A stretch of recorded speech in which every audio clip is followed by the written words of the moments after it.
Well, bobsleighing isn't exactly synonymous with Australia, but true to the Australian sporting ethic, there's always someone willing to give it a go. In fact, a team of Aussie bobsleighers are this morning taking off to for St Moritz to take part in the World Championships.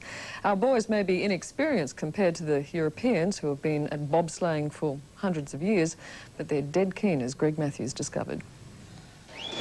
Out of the tunnel. Total concentration right here. All he's thinking of, attack the course and be absolutely precise. Few sports are as breathtaking or as dangerous as bobsleighing. The principles are easy enough to explain. Four men hop into a missile and hurtle down an ice tunnel at speeds reaching up to 160 kilometres per hour for 1,200 metres, pulling possibly 8 Gs on the corners. It's over in less than a minute. Whew. The aim? To get to the end as quickly as possible without killing yourself. Oh, and he's one false move and you're gone. Oh, and he's on there, he's over! Oh, the Europeans, spearheaded by the Swiss, Germans and Russians, traditionally dominate bobsleighing. Australia is the baby of the sport, making its debut at Calgary and finishing 23rd out of 25 nations. Not an outstanding debut, but since then the team has improved to the point where it's now seated the world's top warm weather team. So what's the appeal of this crazy sport? It's a good combination of pure brute strength and high-tech machinery. There's the athletic grunt at the top of the mountain, and then there's all the fine, I don't know if it's talent, but the fine touch of getting the sled in and out of corners at anything up to 140, 160 k's an hour. So you've got to be a little bit crazy to get involved? Oh, definitely, yeah.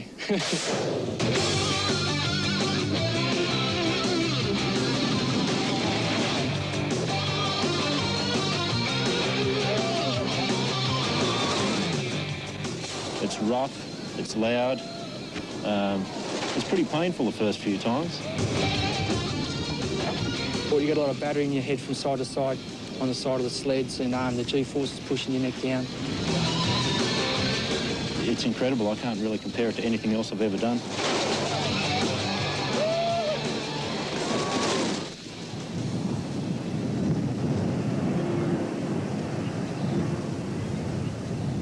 The unkind, windswept sand dunes of Sydney's Cronulla Beach are a long way removed from the glitz of St Moritz.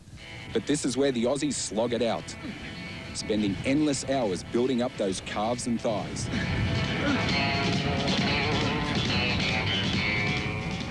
Legs are important, yeah, for drive and for leg speed, but then there's everything else. There's the upper body strength, the back strength. The sled itself weighs in excess of 300 kilos.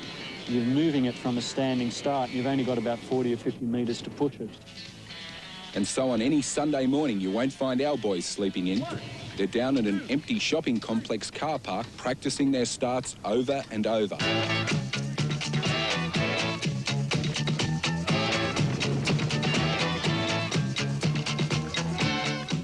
Even though the team has several generous sponsors, it still does it tough. Its weightlifting sessions aren't held at any fancy gym. Instead, courtesy of one of their sponsors, it uses a bleak corner of a scaffolding manufacturer's warehouse in Sydney's industrial heartland.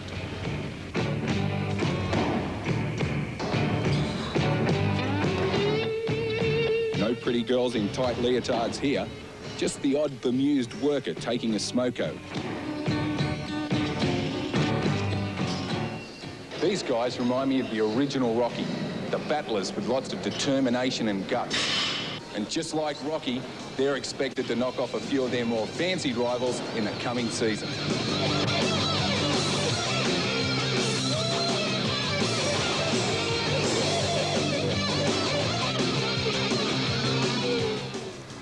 Looks like hard work and fun. Give it a go? Yes. No.